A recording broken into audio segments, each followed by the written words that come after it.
Hola a todos, ¿cómo están? Bienvenidos al podcast. Esto no es una clase, un día más, una fecha más, una semana más. Les saludo con mucho gusto, Enrique Rodríguez, no sin antes recordarles nuestra letanía de siempre, que este podcast no tiene ninguna intención ni académica, ni científica, ni objetiva, sino todo lo contrario. Te saludo, Úrsula Martín, ¿cómo estás? Hola Enrique, ¿qué tal? Yo aquí muy bien, muy contenta Todo como siempre, tranquilo. así como siempre. Mi Sí, todo letanía, tranquilo. ya me la... Todo correcto, todo Todo correcto. correcto. ¿De dónde venía esa cosa, eh?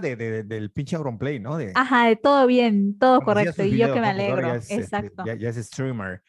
Ajá. Entonces, antes decía, ¿cuál era su ya ni Todo me acuerdo. bien, todo correcto. No, Y pero yo así que me empezaba. alegro. "Ya, jeje, pero ¿qué pasa, chavales? Todo bien, todo correcto. Y yo que me alegro. Este, Exactamente. que nos estén escuchando y no conozcan ahora, pedirán a estos idiotas de que están ¿Qué hablando. están hablando? Los que lo conozcan van a decir, bueno, y este tipo, este ruco de qué está hablando. Y digo, Ajá, cabrón, ya tiene sus años, digo, no sí. es un jovenzuelo, pero sí fue de los pioneros en el Internet, YouTube de España, ¿no? Pero bueno, ¿qué onda, Úrsula? ¿Cómo has estado? Pues aquí muy bien, la verdad es que hoy tengo algo que Hoy traes una preguntarte. sorpresa. La gente Hoy dice, traigo una una sorpresa, el tren sorpresa. preparado. Una sorpresa. Pues sí. Bueno, no una Digo, preparado sorpresa. no lo tenemos, pero sí tú me habías dicho que querías como hacerme algunas preguntas, no entrevista tal cual, pero como compartir con esta dinámica de las preguntas, ¿no? Sí, bueno, pero antes tengo que dar mi explicación de por qué. Bueno, eso era lo que ya habíamos tratado, pero que digamos que yo reactivé la idea porque yo he estado asistiendo estas semanas a unos rezos y yo tengo una memoria auditiva especialmente, o sea, yo todo lo que escucho me lo aprendo, por eso me aprendo los pregones, o sea, todos los pregoneros que pasan por mi casa, yo me sé sus pregones, ¿no? Entonces tengo una memoria auditiva y me estuve aprendiendo las canciones de los rezos. Y en estos días yo te compartí, no, ay, pues fíjate que yo me aprendí ciertas canciones de los rezos y Sí. te las compartí hasta cantando. Y tú me dijiste algo que me sorprendió y que de ahí viene esta reactivación del tema del que quiero que platiquemos y del que Sí. te quiero hacer preguntas, que fue que me dijiste que muchas de esas canciones que estaba cantando y que estábamos cantando en los rezos son canciones, himnos en realidad protestantes que la religión católica adopta y adapta desde el ritmo y todo eso. Y fíjate que a mí pues me quedó la espinita, ¿no? Y justo por esa espinita es que hoy quisiera como hacerte preguntas al respecto del tema de la religiosidad y de temas como de, ay, se me fue la palabra ahorita, temas, ay, no es posible que se me vaya la palabra en ese momento. Religión. No, de religiosidad, ¿qué es? ¿Cuál es la disciplina que estudia lo religioso, el fenómeno religioso?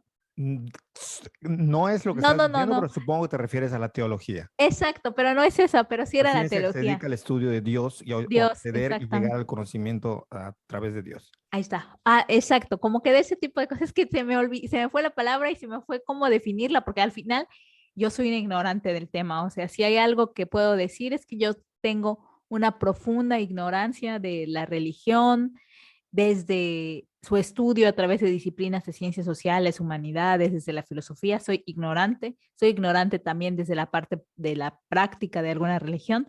Entonces, pues sí, a mí genuinamente me da como curiosidad conocer y saber más del tema, ¿no? Y te digo, con este tema de los rezos y de los cantos que se hacen, sí me quedé con la espinita de saber, de preguntarte cosas y pues ver qué sale, ¿no? Entonces, de por ahí va. No sé si tú sabías que de por ahí va la No, reactivación de no, a este ver, me tema. habías dicho de la pregunta y en otros podcasts siempre como que mencionamos que abundaríamos, pero pues los dos, digamos, como la gente que nos está escuchando, llegamos como un acuerdo de que no trataríamos de que en el podcast se meta de lleno ni los temas que trabajamos por mi lado, desde el punto de vista de la investigación, ni de tu lado de la parte, digamos, más práctica o aplicada. Sin embargo, siempre como que quedaban los podcasts de te voy a hacer un día unas preguntas y no sé qué. Entonces, eso lo tenía como claro, ¿no? Pero no sabía que lo ibas o hacia dónde iba. Pero sí, en lo que yo pueda, si podemos sacar una charla de allí, yo creo que sería esa la idea, no más que una entrevista, porque qué flojera No, es claro. una entrevista. Sí, sí, no una No entrevista, algo que pero le pueda sí. servir a lo mejor a la gente o que quien no conozca o quien sepa más que yo, porque es evidente que el conocimiento absoluto no se tiene, o quien tenga una opinión crítica, pues bueno, se pueda sumar a la conversación o opine algo, ¿no? Pero sí, no, adelante. Sí, pues entonces ya como con este Vamos a darle, panorama vamos a darle. vamos a Y, darle. y fíjate que la primera cosa que yo te quisiera preguntar y que sí me llama, que siempre me ha llamado la atención, creo que yo soy una persona que te pregunta mucho, ¿no? De eso.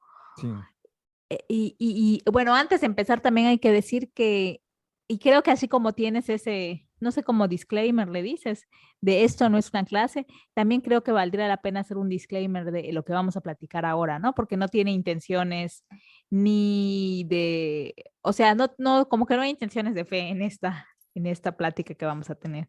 sí, sí. Simplemente es como una curiosidad en mi caso. No, y además hay una cosa ahí, ahora que hablas de disclaimers, pero que sí, que no son como tal, pero sí que ayuda el decir que la religión, por ejemplo, uno de los malos entendidos que se tiene es que sobre todo cuando se habla de la religión cristiana, se cree que o hablas desde la fe o hablas desde la no creencia. Y esto no es así. Es decir, se puede hablar de la religión, del cristianismo, se puede hablar de Dios desde la objetividad, desde la neutralidad.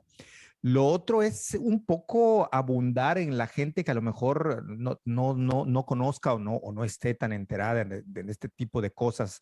Cuando nosotros decimos que no, esto no es una clase y que aquí no vamos a presentar posturas ni dogmáticas, ni tratar de no meterle tanta teoría y demás, no nada más tiene que ver con la idea de llegarle a un público mayor y de tratar de hacer que un tema pueda ser entendido y compartido y entrar en una conversación con otro público, sino también tiene la idea de que de alguna manera cuando uno va, es decir, ¿qué sería dar una clase?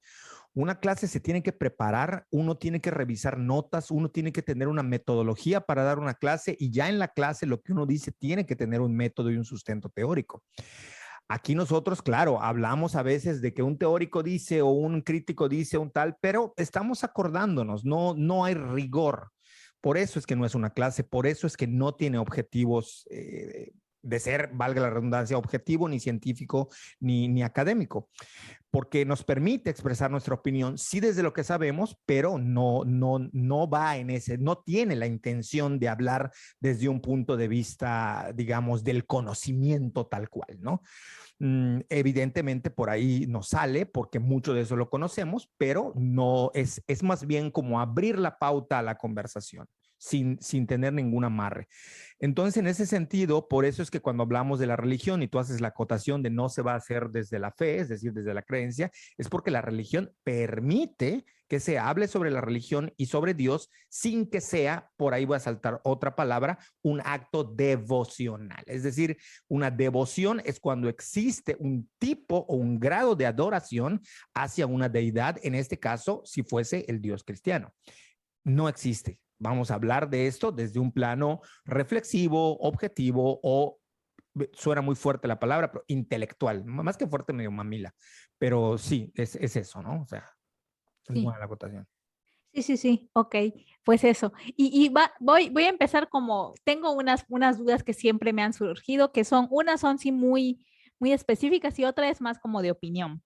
Y la primera es justo esto, que a mí me sorprendió muchísimo ese tema, el tema de, o sea, en mi cabeza, casi que las religiones protestantes tomaron de la Iglesia Católica y no al revés. Entonces a mí sí me impresionó saber eso de los cantos que son, o de los himnos. Quisiera que me platicaras como más de eso, cómo, porque realmente, o sea, a mí sí me sorprendió, ¿no? O sea, quisiera saber por qué, cómo, bajo qué contexto sucedió esto. Sí, entiendo que digamos que tu inquietud viene porque lo normal sería que al ser la iglesia católica, la iglesia cristiana hegemónica, sea de ella de quien se copie, ¿no? Y no al revés. Hay varias cosas que mencionar ahí. Primero, como una cosa curiosa es que cuando llegan los evangelizadores en finales del siglo XIX, los historiadores me corregirán, y principios del siglo XX, a América Latina, específicamente a México, Se valen de algunos cantos que eran adaptados de cánticos populares, populares en el sentido de la música, es decir, hay una división en la religión, una se conoce como música devocional o sacra, por ejemplo, los cánticos gregorianos son música sacra, es música que se hizo, se creó específicamente para que las personas llegasen a un grado de adoración a Dios. Es decir, son cantos que como los escuchamos, por eso están en los monasterios, por eso se utilizan en las películas y los ponen, no es nada más para que suene épico, sino porque estos cantos tienen la intención de que la mente no se distraiga, es decir, de que la persona que está haciendo una oración conecte su espíritu, esta es la explicación religiosa, con Dios. Entonces, si tú le metes un tumpa tumpa, por ejemplo, que lo hay, pero por eso digo que hay una división. Hay que entender que la música religiosa, a partir del Vaticano II, en el caso de los católicos, pero los protestantes desde hace mucho más tiempo, desde principios del siglo XX y finales del XIX, ya incluían otro tipo de cantos y tiene otras explicaciones. Pero lo primero, para no hacernos bolas, es que en la música religiosa de las iglesias existen dos tipos de música. Una, la devocional o sacra, y otra, la popular, ¿no? Entonces, del mismo modo como existen estos cánticos gregorianos, que si ustedes se acuerdan, van a ver cómo el cántico gregoriano es...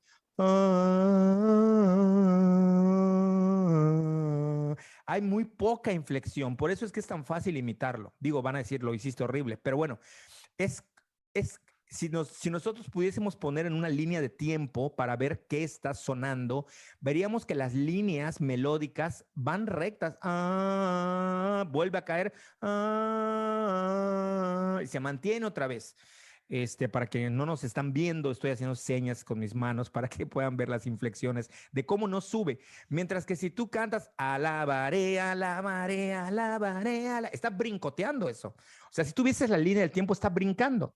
La intención de que sea plano, flat, es decir, que no no existan saltos abruptos en el sonido del cántico gregoriano, es que justo ayuden a la mente a llegar a un grado de concentración, de espiritualidad y de religiosidad. Bueno, del lado protestante existe toda una enorme y bellísima producción de cánticos gospel, así llamados, o spirituals, que estos surgieron hace muchísimo tiempo. De hecho, surgen en la época de la esclavitud, cuando la gente afroamericana trabajaba en las concentraciones de recolecta de algodón, donde incluso hay unos discos maravillosos de discos de la cárcel donde van ellos cantando, y si bien no llegan a ser cánticos gregorianos, se detecta de manera muy perfecta cómo es. Busquen ustedes el himno nacional de Estados Unidos, no en las versiones, porque ellos dejan hacer covers de todo tipo, desde rap, hip hop, reggaeton, lo que sea, de su himno nacional, no como nosotros, que declarándonos absolutamente laicos, no permitimos que nadie toque ni siquiera una sílaba el himno. Los gringos sí son dados a hacerle covers, ¿no? O sea, Carlos Santana, Jimi Hendrix, un montón de gente, Steve Vai, un montón de gente ha hecho covers de todo tipo. El punto, revisen y googleen cánticos, el himno nacional de Estados Unidos a capela o tipo gospel o espiritual, y ustedes van a ver que enseguida se oye que lo que están oyendo no es un himno como nosotros lo imaginamos de un país, es un himno protestante, un himno gospel. Entonces, una vez dicho eso, lo otro que existe es la música popular. Durante mucho tiempo la Iglesia Católica no le dio prioridad a formas de expresión que se amoldaran al sentir popular de la gente. Cuando reconocen que hay una debacle, que hay una falta de atención, sobre todo en espacios populares de América Latina, espacios marginales, espacios que habían descuidado por pobreza, por cuestiones políticas, por guerrillas, por sistemas políticos comunistas y demás, donde los habían desatendido totalmente, voltean a ver, y los protestantes habían comenzado una labor y se dan cuenta que uno de sus mecanismos de evangelización era que adaptaban ciertos cantos, o bien que traían de Estados Unidos, o bien que creaban e inventaban y los amoldaban a ritmos populares. Llámese pop, llámese balada, llámese corrido, llámese ranchero, llámese norteño, banda, lo que sea. Y en ese sentido, la producción de música popular de alabanza de los protestantes empieza a desplazar el gospel poco a poco, sobre todo con el surgimiento de los movimientos pentecostales y neopentecostales, y ahí es donde le empiezan a ganar terreno a la Iglesia Católica. Entonces, la Iglesia Católica crea, entre otras cosas, el famoso y muy conocido movimiento de renovación carismática, que no es otra cosa más que retomar la idea del pentecostalismo. Y unos dirán, pero entonces, ¿por qué lo hacen si es distinto a su doctrina? No. Vuelvo a repetirlo, lo que he dicho hasta el cansancio en un montón de lugares. El problema es que la gente dice, es que son cristianos, católicos y evangélicos protestantes son cristianos. Es decir, los protestantes históricos y los católicos pertenecen al cristianismo. Esa es su rama religiosa. Después se derivan en otras cosas. Es como si hablamos nosotros, por ejemplo, de las lenguas romances y después decimos, pero hay español, pero hay francés, pero hay italiano. Es eso, un poco para que se hagan esa idea, ¿no? Entonces, pues porque esto no contradice las doctrinas fundamentales de la Iglesia Católica. Y ahí es cuando la Iglesia Católica, probablemente alrededor de la década de los 60, 70, 80, empieza a tomar cantos de los protestantes, pues porque era válido. No había ningún problema. O sea, era perfectamente válido. De hecho, para quienes no saben, el famoso sacramento del matrimonio en la Iglesia Católica, a quienes fueron bautizados bajo una iglesia protestante, la Iglesia Católica acepta como válido ese bautismo y los puede casar sin ningún problema, entendiendo y aceptando que protestantes históricos y algunas ramas del pentecostalismo provienen de la misma rama protestante. La Iglesia Católica les llama hermanos separados, pero no hay tal división. Católicos y protestantes son cristianos. O sea, eso es lo que pasa, que en América Latina se le ha dado como más juego a la idea de crear un genérico para que al decir cristianos, pues automáticamente tu mente conecte y estemos hablando de evangélicos protestantes históricos. Pero la Iglesia Católica lo dice su credo, es evangélica, es cristiana, es lo mismo, ¿no? Entonces, por eso se permite que la Iglesia Católica retome herramientas de los evangélicos para su servicio, y le funcionó durante mucho tiempo. Eso, junto con las comunidades de base y otros movimientos que hicieron derivados del Concilio Vaticano II, hicieron que la Iglesia Católica pues empiece a tener elementos de los grupos protestantes, entre ellos los cantos. Y ahí es por eso es que los copian, ¿no? Ok, sí, pues o sea, yo esperaba una respuesta así pequeña y fue una gran respuesta. Lo que pasa es que sí está un poco complicado llegar a una explicación cuando conoces más o menos algo. Tú lo sabes, yo te pregunto, oye, ¿y por qué la miel es de tal color? Pues tú me puedes decir por qué es de tal cosa, pero tú sabes que hay una explicación detrás que no puedes dejar porque si no, entonces va a crear huecos y vacíos. Entonces, Exacto. digamos que todo eso es para que podamos entender cómo es que no existe ningún conflicto y por qué la Iglesia Católica puede copiarse unos cantos de los evangélicos. Si les funcionaron, pues vamos a meterlos, ¿no? Sí, no, o sea, no lo dije como algo negativo, al contrario, porque fue así ilustrativo o ilustrador, como quieran decirlo. Además, hay que decir que la producción musical de música popular, digamos que en el catolicismo, sobre todo a partir de la figura de Martín Valverde, cobra una vital importancia y comienza a volverse, junto con los protestantes, en toda una industria. La gente no lo sabe, pero hay entrega de Grammys a música evangélica. O sea, ahí nomás. Busquen Marcos Witt Grammys o algún premio similar. No me acuerdo ahorita específicamente si es Grammy a música evangélica, pero creo que en algún momento hubo un rubro. Ya ven que luego ponen y quitan rubros en los premios para darle. Y también Martín Valverde, que es católico, empezó a generar todo un movimiento de música popular y generaron a su vez una subindustria, por decirlo de un modo, de producción musical seria y de buena factura, que no le pide nada a ninguna música que escuchamos por fuera. No tenía ni idea. Oye, y ahora que estabas diciendo todo eso y que dijiste, bueno, se puede entender como cristianos, católicos, no sé qué, y protestantes históricos. Los movimientos pentecostales y neopentecostales forman parte de los protestantes históricos, o se entiende como protestantes, o cómo está eso. Los pentecostales.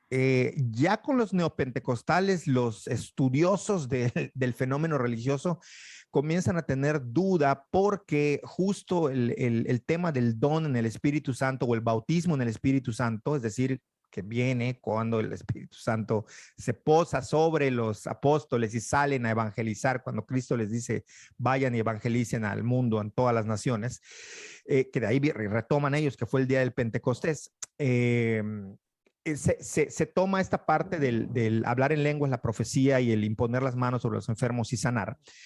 Y esta parte es, digamos, como la aportación del pentecostalismo. Sin embargo, con los neopentecostales, esto se interpreta de una forma mucho más exagerada, mucho más que explote no la sensibilidad, sino el sensualismo sensorial, o sea, a nivel del sentido.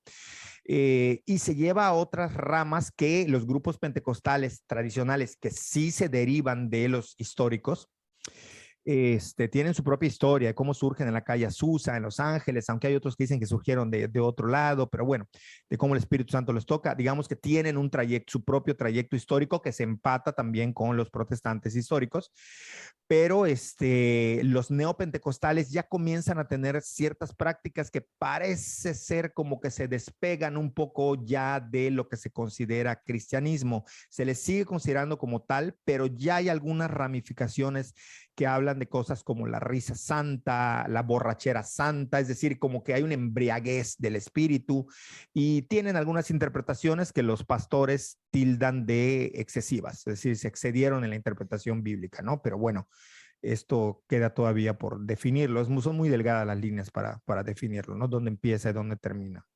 Ok, pero no me quedó claro. En este momento, los neopentecostales son entendidos como protestantes o que se derivan Es del... difícil definirlo. Ok, Unos sí y otros no. Y ahí, digamos que a quien le interese mucho saber si son o no son, el tema es que hay que preguntarles en que hay ciertos puntos cruciales en el caso de doctrina. O sea, ahí es donde ok. se va a saber, ¿no? Es decir, por ponerte un ejemplo, todo el cristianismo, y esto no es doctrinal tal cual, pero sí es una visión, todo el cristianismo, estoy hablando católicos y protestantes históricos, siempre han entendido el tema de la pobreza como algo que es parte de lo que Dios mandó no a resolver, pero es bien interesante porque ahí tienen matices políticos también. Cuando alguien habla de que la igualdad y que romper el rezago y no sé qué, hay un texto en la Biblia donde Jesús dice, acuérdense los pobres porque a ellos siempre les tendréis. Decir, ni siquiera Jesús pensaba que iba a existir una igualdad absoluta. Ni siquiera Jesús creía que iba a haber una resolución de la pobreza tal cual, como erradicarla, ¿no?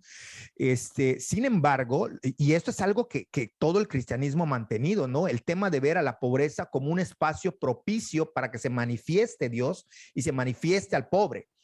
Sin embargo, los neopentecostales creen que, por ejemplo, algunos grupos, porque ahí es difícil, por ahí puede saltar alguien que me esté escuchando y diga, no, es que mi iglesia no se cree eso. Bueno, pero muchos neopentecostales creen, por ejemplo, que la pobreza es incluso una obra del demonio. Entonces, muchas veces en sus oraciones dicen, pobreza, yo te reprendo. Y de ello sale toda esa idea que tiene que ver con lo que hoy mucha gente dice a la ligera, aún asumiéndose como no cristianos o no creyentes, con el tema de decretar. Cada vez que usted, quien me escucha, esté diciendo, es que lo decreté, es que si lo decretas, lo recibes, es que todos esos coaches que dicen, decrétalo, dilo, todo eso viene de los neopentecostales. Decreta la abundancia. Todo eso de la abundancia, la ley de la abundancia, viene de grupos religiosos protestantes neopentecostales que explotan a partir de los 80s y los 90, prácticamente de ahí.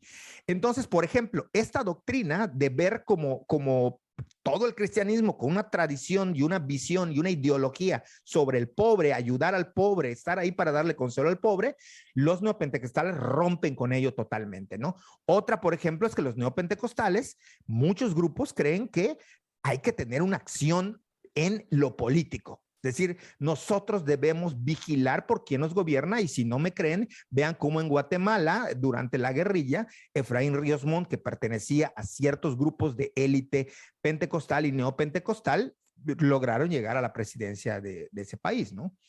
Y así en otro, hay un montón de ejemplos, ¿no? De cómo se cree. Bueno, la alcaldesa, ya la habíamos mencionado en otro podcast, una de las alcaldesas de Monterrey, cuando le entrega las llaves de la ciudad a Jesucristo, también era neopentecostal. Y hay que decir, además, que después de la zona sur, es decir, Chiapas, Tabasco, Yucatán, Campeche, Quintana Roo, que fue la zona muy fuerte o la más fuerte donde existían grupos evangélicos, la siguiente oleada de crecimiento evangélico en el país viene de Nuevo León, viene de Monterrey.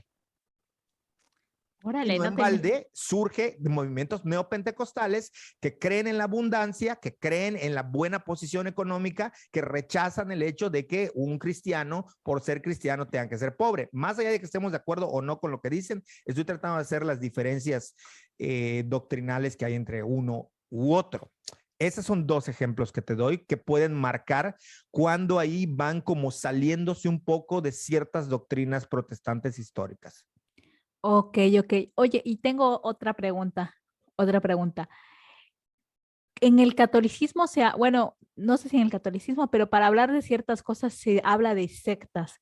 Para el tema de los protestantes, este concepto no es válido hablar de sectas. Desde el punto de vista de los estudiosos de la religión, no se debe hablar de sectas de ninguna confesión religiosa porque lo consideran peyorativo y peligroso, O casi como algo que es, despectivo.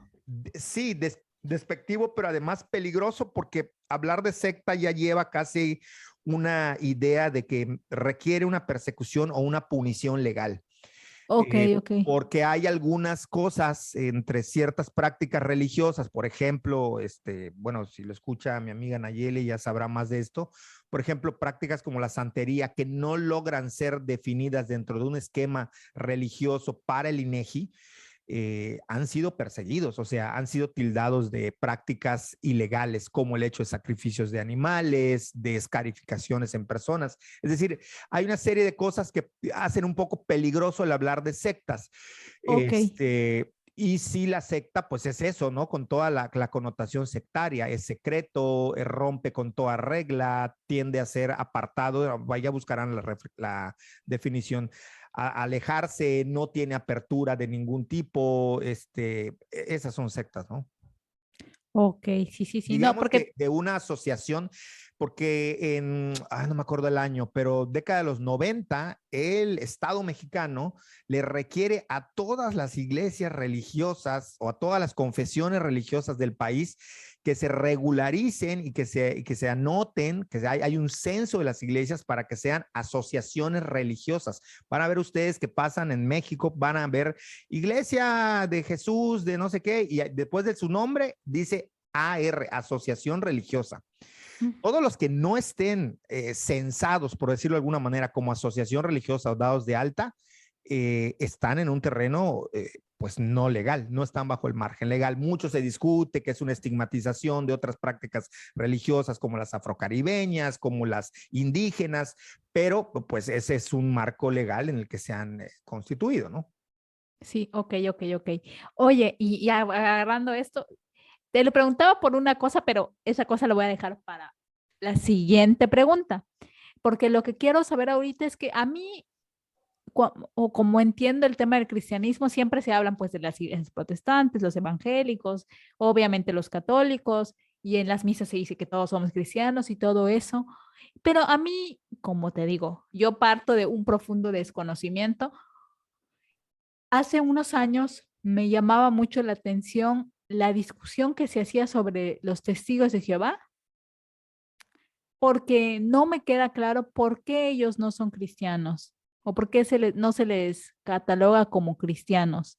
Y por otro lado, pues una amiga, Perla, justamente ella hizo su trabajo de titulación sobre los Saludos, mormones. Perla. Saludos, Perla. Ella y otra amiga querida también hizo sus trabajos sobre los mormones y, Sí. y quisiera, porque lo poco que he leído sobre los mormones, entiendo que de alguna manera creen en Cristo, en Jesucristo, pero tampoco son clasificados como cristianos. Entonces quisiera saber por qué. O sea, qué los hace diferentes a los demás, digamos, a las demás agrupaciones religiosas que sí son cristianas? Sí, a mí muchas veces me preguntan lo mismo y la verdad es que puntualmente como hablar de los mormones y los testigos de Jehová, la verdad es que no, porque conozco muy poco su doctrina, más de lo que normalmente tengo que leer cuando estoy haciendo una investigación y me topo con ello. Pero Ujú. sí te puedo decir por qué desde el punto de vista doctrinal de los protestantes históricos no se entiende como cristianos o no se les atribuye como parte del cristianismo. Porque primero que nada, tanto testigos de Jehová como mormones son las únicas iglesias que no vinieron con las colonias inglesas a Estados Unidos. O sea, no surgen de Europa, sino que son iglesias estrictamente americanas. O sea, surgen en Estados Unidos. Esa es una cosa, es decir, no tienen una tradición del cristianismo occidental, sino que surgen como en México, la gente no sabe que la Luz del Mundo es la única iglesia no católica surgida en México. O sea, fue inventada en México. Pero la iglesia, lo dices la luz, yo aquí tengo un tema. La iglesia La Luz del Mundo es una, lo dices porque está registrada, ¿no? No, Que lo es la digo porque es la única. única, no, es la única iglesia no, Porque yo no conozco otra. católica que ha surgido en México. Ah, bueno, bueno, sí, porque la que yo conozco es que sale del catolicismo, se desprende del catolicismo, que es la iglesia espiritualista trinitaria Sí, mariana, pero sí. esa sí tiene origen Sí, tiene católico. un origen ahí. Digo, luego tiene unas cosas que Sí, desvirtúan totalmente según los mismos doctrinas católicas, pero sí, es la única iglesia no no, cristiana, no católica ajá, y no cristiana evangélica, sí, protestante. O sea, sí, sí, sí. es una iglesia netamente mexicana. Y hay cosas que son, por eso es que la religión y todo es que es bien social. O Sí, sea, qué curioso que la luz del mundo la inventan, por ponerlo en palabras sencillas, la crean o surge en Guadalajara, una de las ciudades que todo mundo sabe que tiene un orgullo nacionalista más grande que el de cualquiera de este país. ¿No? O sea, creo que es un poco llamativo. Luego hay otra cosa, porque tu pregunta iba sobre los testigos de Jehová y sobre espero que no resulte aburrida a la gente que nos está escuchando y si no, pues ni manera, hoy se nos dio hablar de esto. exacto. El tema digo, perdón, pero ahí vamos. El tema de los testigos de Jehová, porque básicamente los testigos de Jehová modificaron la Biblia protestante y no hay doctrinas que no creen. Una de ellas, la fundamental, no creen que Cristo sea Dios, no creen que sea el Dios encarnado. Entonces, bajo ese Ok, parámetro no puede ser cristiano, ok, ¿no? ok, sí, sí. Hay una fórmula bien sencilla, bien sencilla. Los que quieran acordarse, acuérdense del credo de los apóstoles. Creo en un Dios, creador del cielo y la tierra, de todo lo visible. Bueno, ok. Si la iglesia, aunque no recite eso, cree exactamente lo que dice el credo de los apóstoles, es cristiana. Y me van a decir, bueno, pero no, porque al final dice, en una iglesia que es una, santa, católica y romana. Ok, los evangélicos van a decir, nosotros no creemos, no, católico significa universal, es decir, creo en una iglesia universal. Los evangélicos creen en una iglesia, y protestantes históricos creen en una iglesia universal. O sea, creen que la iglesia es una, no 20, aunque entre ellos digan que hay divisiones después, pero en general la idea que predican es que hay una en la iglesia de Dios. Es apostólica, claro, porque surge de los apóstoles. Ellos son los que llevan el evangelio. Ningún evangélico protestante te va a negar eso. Si lo niega, está mal. Que vaya con su pastor a ver si no lo expulsan. Tercera, romana en el sentido de que es en Roma con Constantino donde el cristianismo se vuelve oficial, deja de estar perseguido en las catacumbas y se oficializa. Tampoco te lo pueden negar. O sea, no hay manera de negarlo. Entonces, ni siquiera eso, pero si está en el credo. Entonces, los testigos de Jehová no se apegan a estas doctrinas, ¿no? Cristo fue un maestro, fue un gran líder, pero no es el hijo de Dios, ¿no? Y pues Ok. en el caso de los mormones, algo similar. De hecho, tienen un fundador de la iglesia, no me acuerdo si era, me van a insultar, pero no me acuerdo si era Joseph Smith o es el de los testigos, no me acuerdo. Smith es el de los mormones, hasta donde Sí, recuerdo. Joseph Smith, y tienen una Biblia, un libro, no es Biblia, el libro del Mormón y habla de Nefi, ve el dedo de Dios y hay un capítulo que se llama así, y además creen en el bautismo de los muertos, de los de los que ya fallecieron. O sea, son otras doctrinas, no tienen nada que ver, rompe con el eje doctrinal cristiano. Por eso es que no se le consideran cristianos. Se les considera, vaya nombrecito que le pusieron, para protestantes. Yo no estoy muy de acuerdo con ese nombre, pero bueno.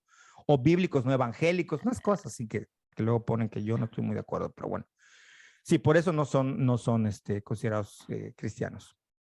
Ok, no, no, pues sí, sí, definitivamente. Y aunque, bueno, yo sigo con eso porque, pero los mormones creen que Jesucristo es el Dios encarnado. No, hasta donde Porque, sé no, pero Poe está equivocado. Según yo no.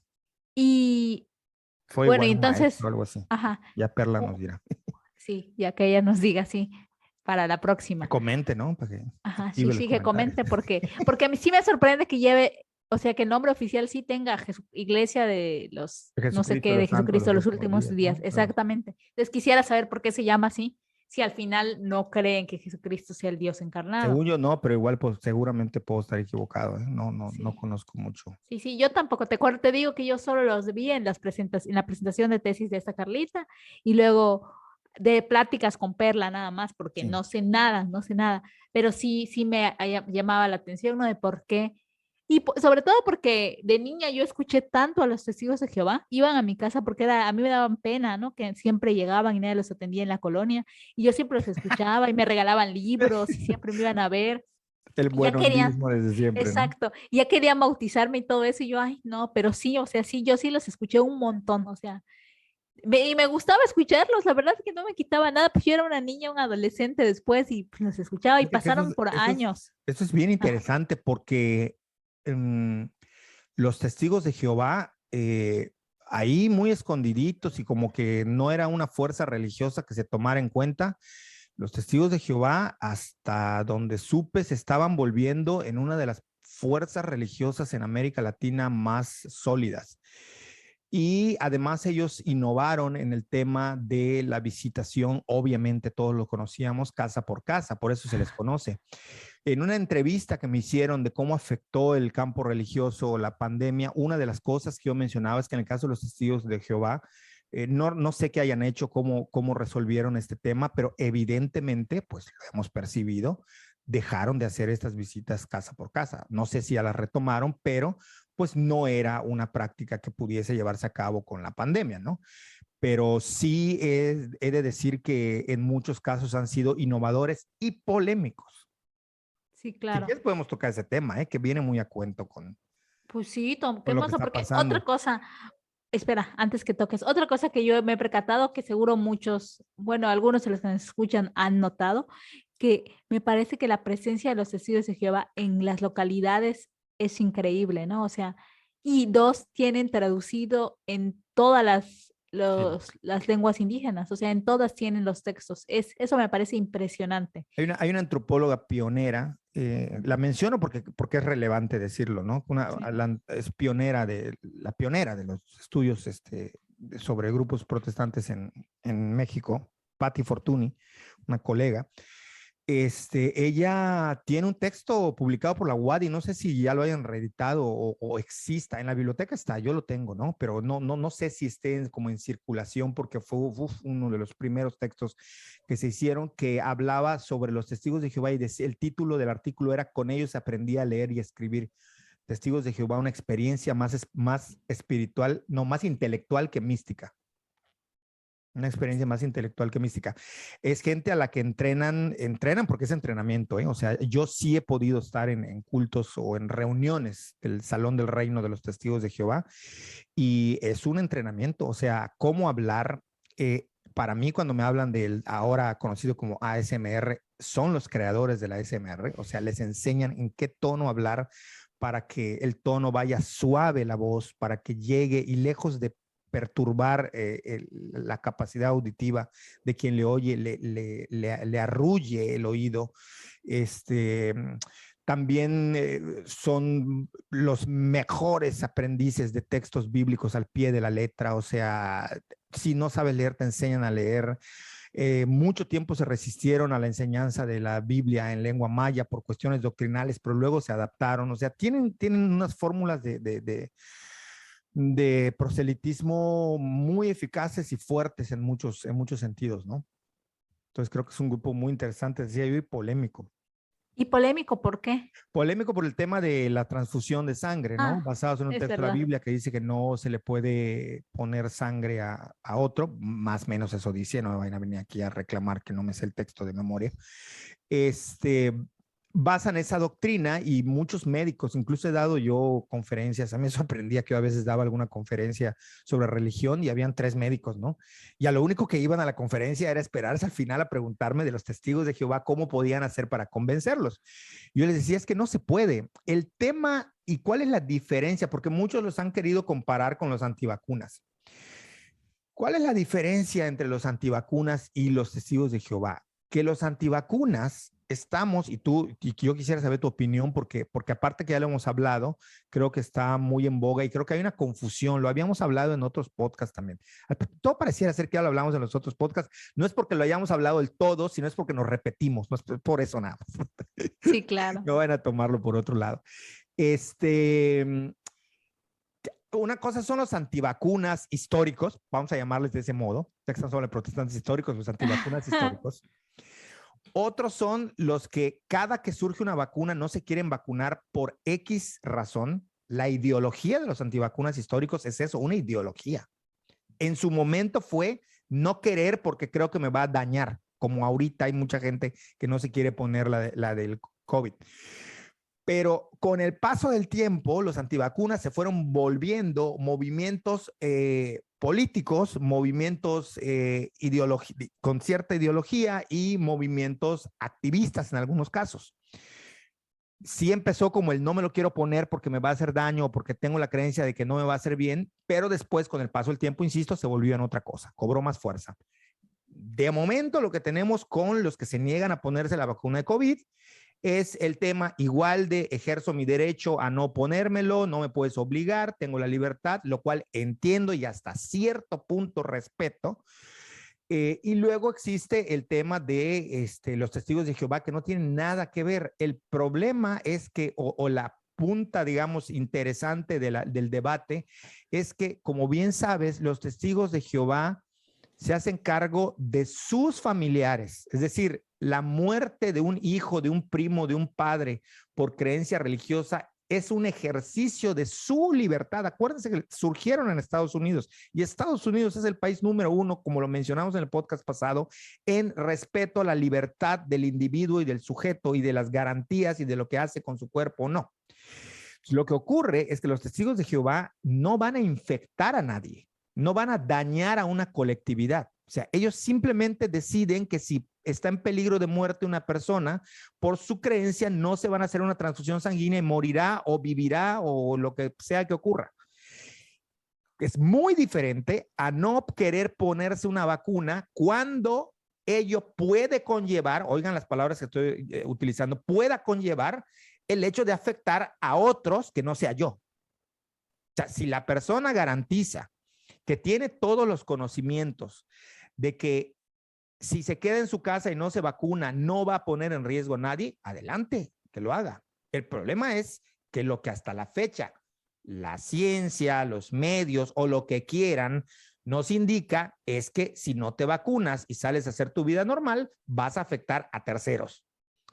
¿Tiene una libertad? Sí, pero también esta se cierra en el momento en el que entre en el debate con los otros. O sea, no me quiero poner en el tema de la medicina, pero un poco por ahí va y por eso es que han sido muy polémicos los testigos de Jehová, porque los médicos dicen, pero es que se va a morir su hijo y cómo lo dejan morir. Pues, brother, es su elección, es como la eutanasia.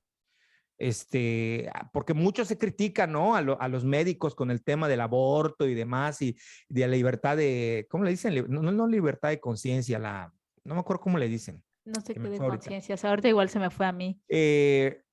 Pero nadie dice nada cuando están persiguiendo a los testigos de Jehová y los tratan de ignorantes, de tontos, de desacato, o sea, les dicen de todo, ¿no? Y eso no lo vemos, te digo, han ido a mis conferencias médicos que no tienen nada que ver lo que estoy diciendo con el único propósito de ver si yo les voy a resolver eso, pues no hay manera. O sea, es su creencia, es su fe.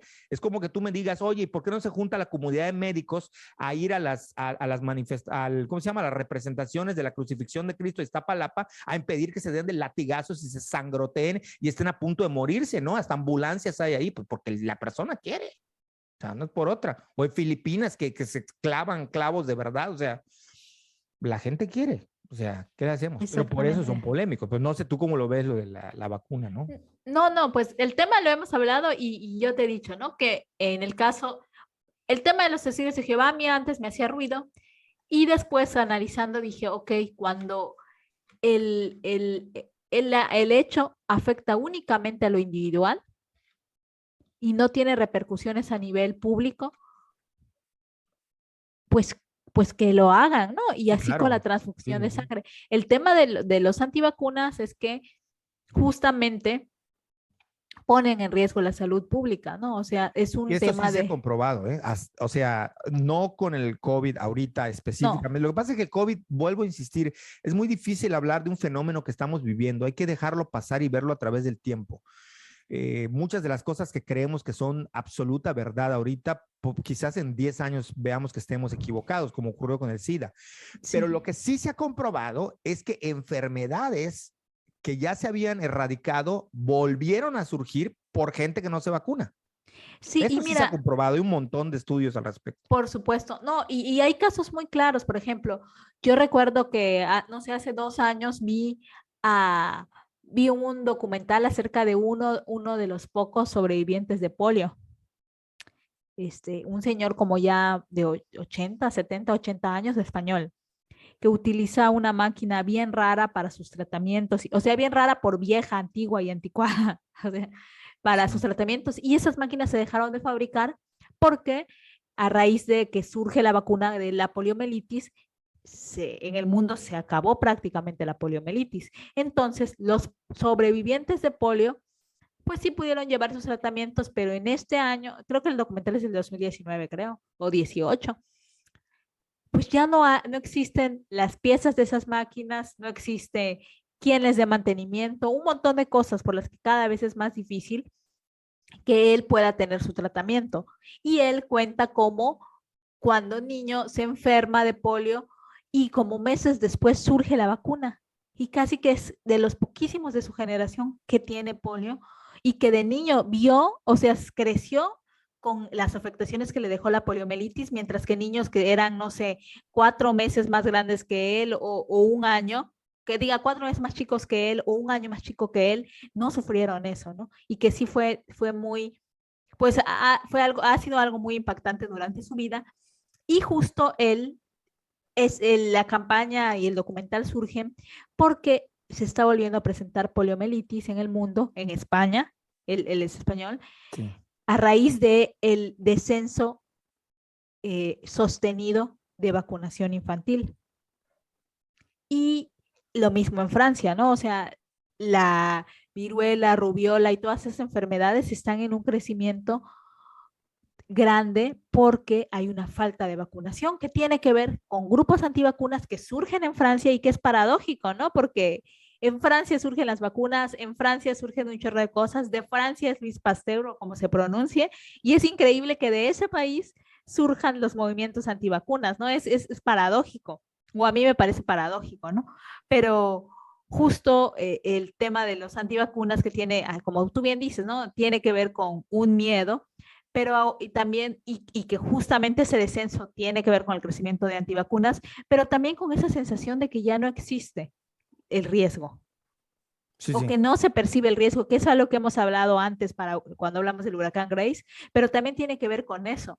Cada vez más, mamá, aquí en México, aunque no hay un movimiento antivacunas fuerte como tal, sí está pasando que las madres jóvenes no vacunan o que no cubren digamos, el cuadro de vacunación de un niño porque parece que no existen esas enfermedades, ¿no? O sea, porque ya es un referente lejano. Yo nunca he visto a nadie enfermo de polio, nunca he visto a nadie morir de viruela, ni de rubiola, ni nada de eso. Entonces, parece que es algo como que está ahí, que existió, y se relajan las medidas de vacunación desde los padres de familia. Este, que creo que es algo que se tiene de alguna manera que abordar. El COVID obviamente pues es el tema de ahora y que sé que mucha gente tiene miedo todavía de vacunarse, pero sí que me parece que es una cosa tremenda porque ahí no está en riesgo una persona, está en riesgo y la humanidad entera. Y Por lo suena, menos, suena por lo enorme. menos hasta donde sabemos. Esto lo hago Sí, con el profundo respeto a la idea de quien piensa diferente a mí. Es decir, sí, por lo menos hasta donde lo sabemos. O sea, el sí, tema, es que a mí me preguntan, oye Enrique, ¿y tú tienes 100% la seguridad de lo que te están poniendo es tal y cual cosa y es contra el COVID y de verdad? No, 100% no. Pero es lo único que tengo y es lo único que sé. Es lo que la ciencia me dice. claro, Ya en 10 años nos daremos cuenta si nos dieron aguas locas en lugar de vacuna. Ya, o claro. si está modificando, ahorita está el rollo, está modificando el ADN, pero un poquito nada más. O sea, lo que quiero transmitir es que de momento lo que contamos es con un conocimiento, con unos estados que están siendo unos más impositivos que otros, unos más libertarios que otros, pero con estados que le están apostando mundialmente a la vacuna y que se está volviendo un tema político, sí, lo que quieran, pero hasta el momento lo que sabemos es que nos dicen que eso es.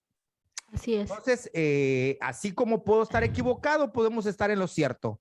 Lo que nos ha demostrado la historia es que la mayoría de las vacunas, o casi todas las vacunas, sirven para frenar enfermedades. Claro. Si esta va a ser una mentira, pues de momento no lo sé. O sea, no puedo yo estar jugando con eso. O Sí, sea, pero lo que tenemos, o sea, al fin, no puedo jugarle al vivo o al listo con algo que no sabemos. O sea, claro, prefiero pegarme a lo que me dicen, ni modo.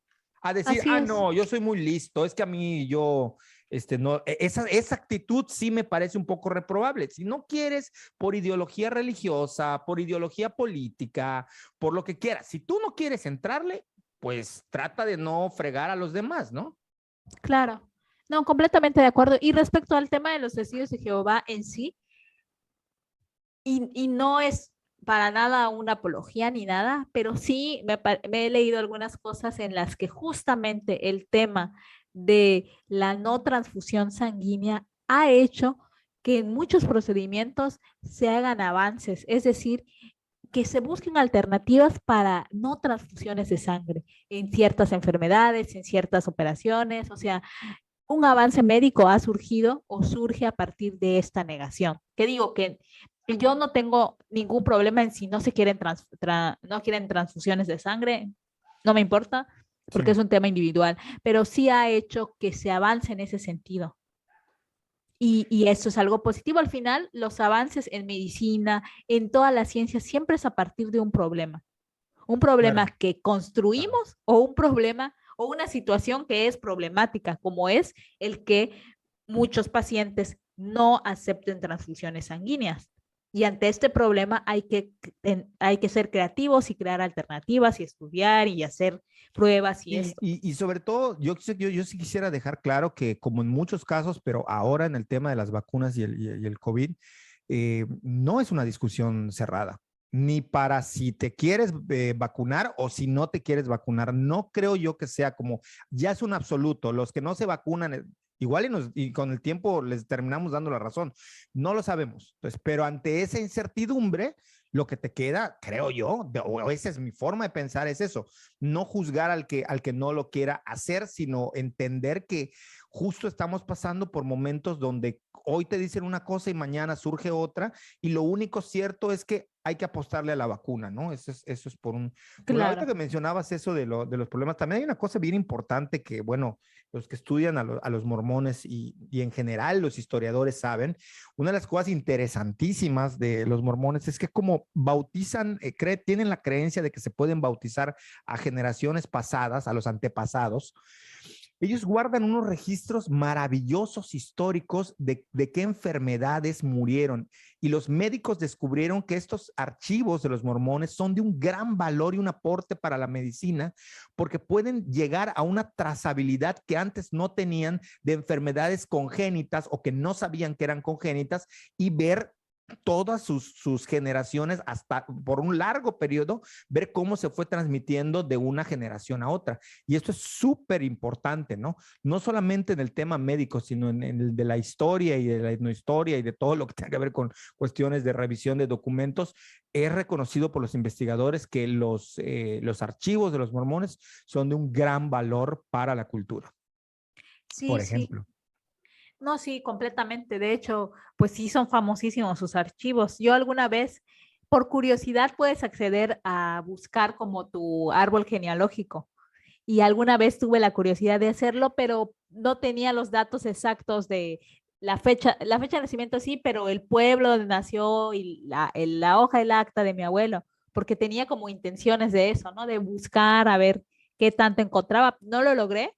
Creo que puedes ir al archivo, bueno, no creo, puedes ir al archivo con un documento de que estás haciendo una investigación o algo y Sí. ellos te ayudan y todo eso, pero que sí tienen unos archivos increíbles y están abiertos al público, además que eso es interesante, que bueno, digo, también en el Vaticano puedes entrar a ver sus archivos, Sí, sí, pero sí. creo que justo en eso, en genealogía, en cosas médicas, están pasadísimos, o sea, Y sin querer un han montón de creado. cosas han significado un gran aporte. Y esto lo mencionamos para que también quien nos escucha y no está muy involucrado en cuestiones de religión vean cómo todo tiene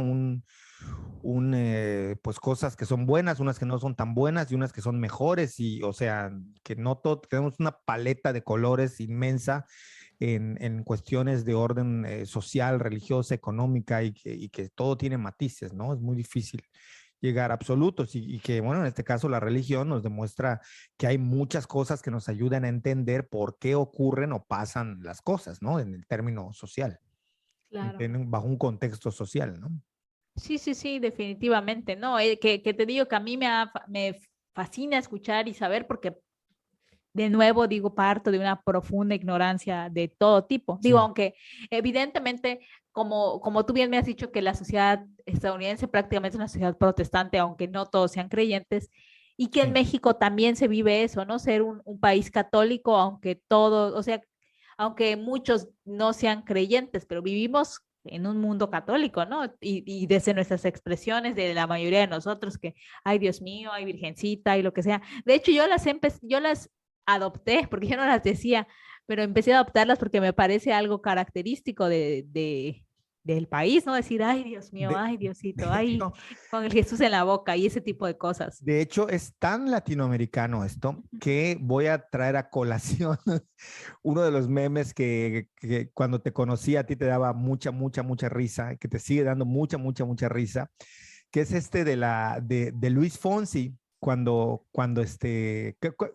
tú sabes cómo era el meme, ¿no? Que venía una ola y cómo era. Ah, sí, es la de despacito, espérame, Despacito. hasta que las olas digan, ay Hasta que las bendito. olas digan, ay bendito, ¿no? Entonces el meme tiene una voz que dice, ay Ay, bendito. la ola. Si Sí, pueden, googleenlo. No un sé cómo video se ve, meme. como ¿meme qué? ¿Meme despacito o qué? Ajá, Meme bendito despacito, meme, no sé cómo ay se. bendito. Pero el caso es que es una ola, se está viendo como se dice, hasta que las olas digan, ay bendito. Entonces se detiene la música y la ola se oye como una voz, ay bendito. Dice, ¿no? Es buenísima, la amo ese Sí, sí, video no, además meme. fue un meme de los más virales, yo creo que tardó Ajá. mucho tiempo. ¿Por qué menciono lo del meme? Porque justamente yo te explicaba que sí, que el meme da risa, pero hay que entender que los boricuas para todo dicen bendito. O sea, estás hablando con alguien y le estás platicando, no, que ay, tenía ahí un pastel bien rico, ay, bendito, te dicen. O sea, o ocurrió una tragedia, no sé qué, ay bendito, ay bendito, y ay bendito. Y es muy de puertorriqueños de decir ay bendito. Entonces, por eso no es casualidad que en la canción Despacito de Luis Fonsi, quien es boricua, diga ay bendito, y lo que después los demás lo volvieron un meme. Pero es que en Puerto Rico, por eso la canción dice hasta que las olas digan ay bendito, porque se está refiriendo hasta que las olas digan un dicho muy boricua.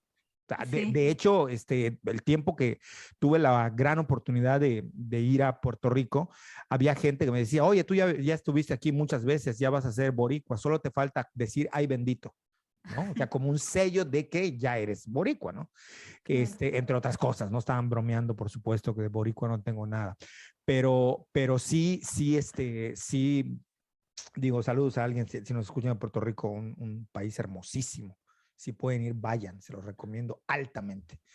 Se come bien y se baila muy bien y se hace casi prácticamente todo muy bien. Este, pero sí viene de ahí, ¿no? Entonces, por esas cuestiones religiosas, nadie, ateos puertorriqueños dicen bendito y nadie se lo cuestiona.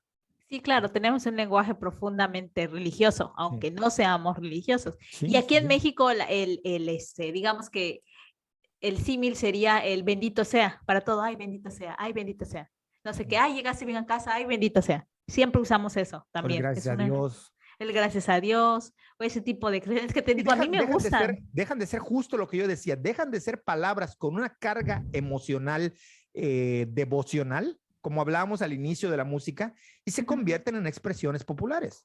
Sí. O sea, no tiene un sentido devocional ni de fe ni religioso cuando se repiten tanto y se dicen tanto y se vuelven parte del habla coloquial y del habla popular de la gente, ¿no? O sea, no tiene otro sentido, ¿no? Por ahí va la cosa. Sí, claro. No, ¿y sabes qué? Y es que viéndolo así, y aquí va como, porque siempre tiene que haber algo de mi experiencia, siempre Por termino hablando de favor, alguna a la gente le experiencia encanta la todo el sección, tiempo. las anécdotas de Úrsula, así que suéltalo. Es que al Suéltalo. final me da risa porque siempre termino dando una anécdota. No, está Pero, perfecto. A la gente le encantan tus anécdotas. Todos ya me lo dijeron. ay, qué bueno Todos ya me que lo les dijeron. Les gustan. encantan las anécdotas de Úrsula, así que cuéntalo, dale, dale. Porque ahí te va, porque aunque, bueno, me voy a reservar lo primero que quería decir, pero yo he ido a muchas iglesias, a muchas de diferentes denominaciones. Evidentemente he ido a la iglesia católica por una razón específica. Y he ido a un chorro de iglesias protestantes de todo tipo, he ido a todos lados, ¿no? Y digamos que en casi todas, aunque yo no comparta como digamos el credo o como se diga, no lo sé, sí en todas, bueno, en casi todas, solo en una no, me he sentido tranquila. Y no digo esto como diciendo es que, ay, no sé cómo explicarlo, pero digamos que me salgo y que solamente para mí, en ese contexto de visitar una iglesia, puedo utilizar la palabra regocijo. Y yo entiendo, o sea, yo viéndolo como desde el lado racional, entiendo que es todo un entorno que hace que uno se sienta cobijado y que no necesitas tener una creencia específica para sentirlo. Como la gente se siente cobijada y en paz y tranquila haciendo meditación, haciendo yoga, Claro. me parece que es eso una de las cosas que hay, ¿no? Y que si le quitamos toda esta carga que a veces es pues un poco de prejuicios, un poco de trauma, para decirlo así, un poco de anticlerical, creo que sí Hay son mucho espacios, resentimiento contra las instituciones, ¿no? exacto, Contra la sobre Iglesia todo, Católica, mucho más resentimiento, contra los grupos evangélicos, muchísimo resentimiento. En exacto, algunas ocasiones hay que decirlo justificado, o entendible más que justificado. Permítanme sí, corregirlo, entendible. entendible más que justificado.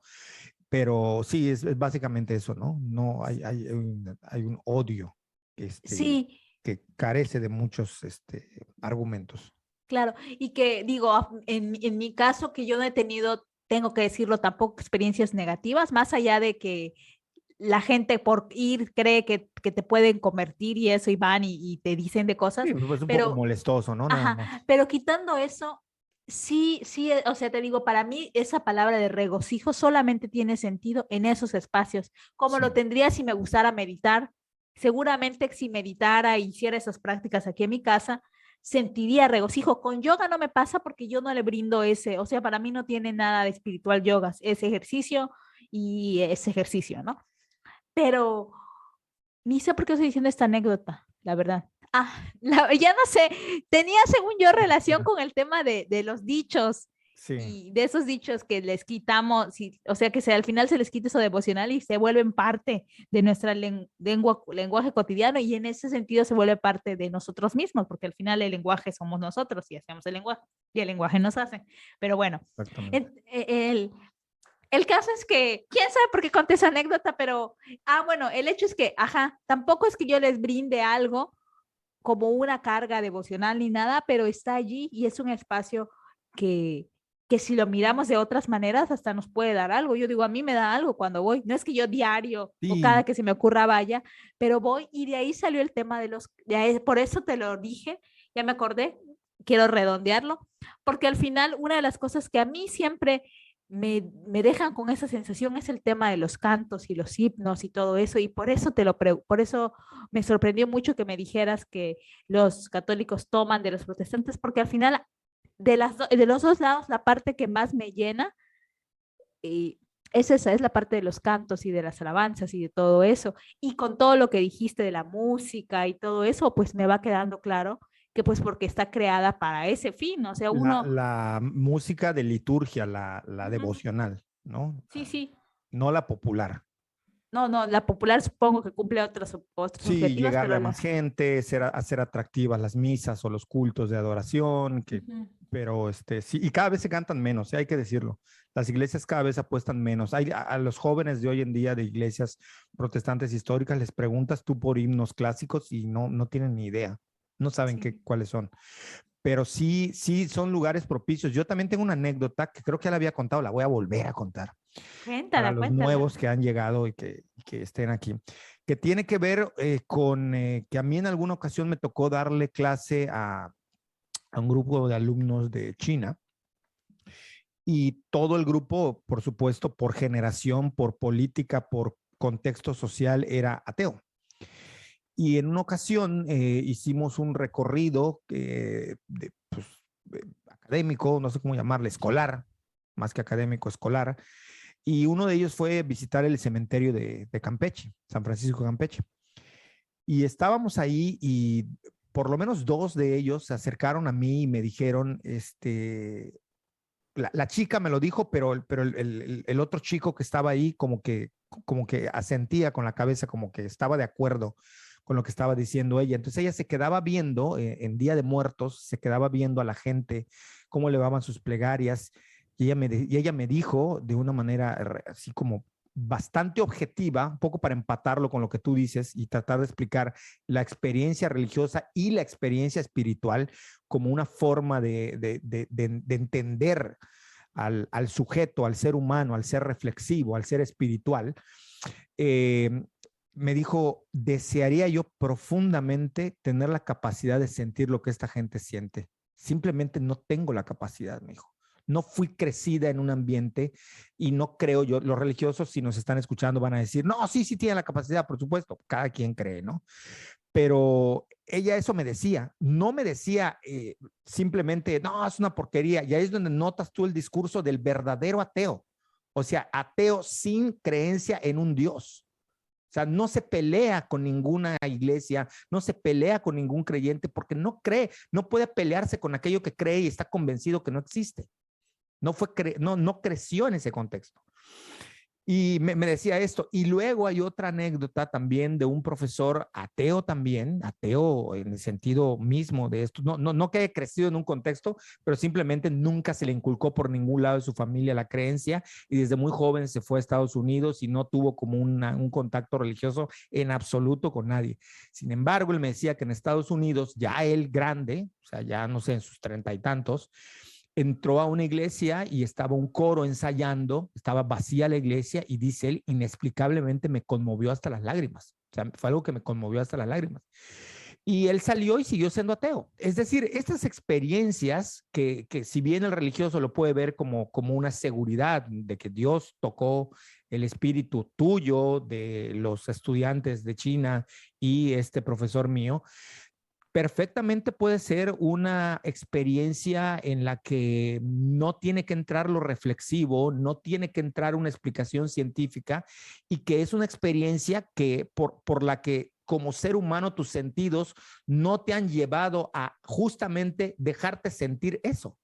Entonces, como no es habitual sentirlo, conmueve y sacude y está en un momento específico y que le puede pasar a unos y a otros nunca les pasará. O sea, eso es así. O sea, incluso entre creyentes que tienen 20 o 30 años yendo a la iglesia, pueden nunca haber sentido esto que gente que es o se asume como atea lo siente, ¿no? Y no tiene que ver necesariamente con un tema de creencia en Dios, de presencia de lo divino. Los religiosos seguramente van a decir sí, es presencia de lo divino, pero desde el otro punto de vista es simplemente se experimentó en un contexto determinado, bajo circunstancias determinadas, algo que no se había experimentado sensorialmente, porque pasa por los sentidos, o sea, no es nada más esta cuestión de la introspección, de lo que llaman espiritual, que eso daría para otro podcast, ¿no? El por qué lo espiritual sí es religioso, aunque no lo quieran ver así, pero bueno, no me voy a extender en eso, ¿no? Pues sí. No, muchas gracias, estuvo requete buena. esto Pero que bueno, dijiste. cierras como si fuese entrevista. Muchas gracias por la entrevista, Rex. No, qué entrevista. Muchas gracias por lo que dijiste Ya, ya. ahorita porque me Sí. ayuda. Claro, claro, es que también hay que verlo así, ¿no? Porque luego tampoco se vale que agarre uno cualquier experiencia de una persona. No sé si sea atinada la comparación, ¿no? Pero es como un poco cuando alguien dice, ay, es que el otro día te extrañé, es porque estás enamorada de mí. No, no manches, o sea, no le estés tratando de influir algo que te pudo haber extrañado porque se acordó de su primo, de su tío o de mil cosas, o porque te quiere como un super cuate, no tiene que ver, ¿no? Pero hay gente que aprovecha. Entonces, un poco eso sería así como, no, sí, sí, sí, ahí hubo ya una experiencia religiosa, como diría Enrique Iglesias, ¿no? Entonces, hay que decirlo, o sea, no, puede ser una experiencia que no hayas pasado por ella y te resulte nueva y por lo tanto te sorprenda y es para bien, o sea, te hace sentir bien, ¿no? Así es. Pues muy bien, muy bien. Pues teníamos planeado, siempre tenemos, vamos a descubrir las costuras de nuestro podcast, siempre tenemos planeado 1 o 2 temas por si uno no nos da. Y muchas veces nos pasa que a veces estamos seguros que un tema nos va a dar y a la media hora ya se nos acabó lo que teníamos que decir y sacamos el otro. Y teníamos uno por si no nos daba porque creímos que posiblemente no nos daría y sin embargo, Estamos nos dio, o sobrados. sea, si nos arrancamos con el otro tema que lo podemos hacer, nos quedamos aquí 2 horas. Si ya nos critican porque nuestros podcasts tardan 1 hora o más, imagínate, nos podemos aventar otra hora, ¿no? Pero bueno, Lo no es dejamos la... para el siguiente, Lo dejamos porque para el sí, siguiente y así ya tenemos como tema, ¿no? exacto, llevamos hora 10. Si lo empezamos, Imagínate. no vamos a No, terminarlo. no, O no, no sea, acabamos, no acabamos y todavía somos unos podcasters de recursos limitados, o sea, exacto. entiéndanos, o sea, no podemos aventarnos a hacer una super grabación, una producción que luego sea imposible de manipular para editar o subir a las redes, ¿no? Entonces, un poco esa es la razón, ¿no? Porque ganas de platicar, nos sobran siempre, Siempre, ¿no? siempre. Aparte, Que es yo, que que yo somos creo que tan esa ha sido parlanchinas. parte de lo que, si entendemos el éxito del podcast como la periodicidad y la capacidad de hablar de temas diversos cada semana, hay que decirlo, modestia aparte, que es exitoso. Si entendemos eso como éxito. Y para mí sí lo es. O sea, creo que es relevante, ¿no? Para nosotros autocriticarnos porque nos hemos autocriticado de todas las formas posibles, habidas y por haber, y otros nos han criticado también. Pero si hay que hablar y si dijéramos que el éxito en parte de un podcast o de un proyecto como este tiene que ver con la periodicidad y la variedad de temas, ya vamos para los 3 años, ¿no? El podcast ya va para los 3 años, creo. Sí, va Yo para creo los que va tres para los tres años. años. 3 años. Y de subir nosotros ya más de 1 año y medio, ¿no? Ajá, exactamente. Sí, ya. O sea que sí, o sea, creo que eso está bien. Y nada, pues es eso, que creo que parte de eso tiene que ver con que pues nos gusta hablar y nos gusta platicar y no nos cansamos, ¿no? Digo, en algún Exactamente. momento nos tendremos que tomar un break porque pensar en llevar un podcast semanal no nos dedicamos a esto, o sea, quien se dedique a subir puro contenido de esto, pues sí, tiene tiempo de hacer ediciones, nosotros no nos dedicamos a esto, lo único que contamos es con nuestras ganas, con la palabra, con los micrófonos y ya, o sea, no tenemos nada más, o sea, no tenemos un editor, no tenemos el tiempo para estar armando temas complejos, es lo que nos sale del alma y del corazón para terminar religiosamente hablando, es lo que No, les y no damos, ¿no? groseramente. ¿Eh? Y no groseramente, porque cuando dijiste Exacto. con lo que nos No, sale de no, ahí, también dije, a veces nos sale de otros lados, ¿no?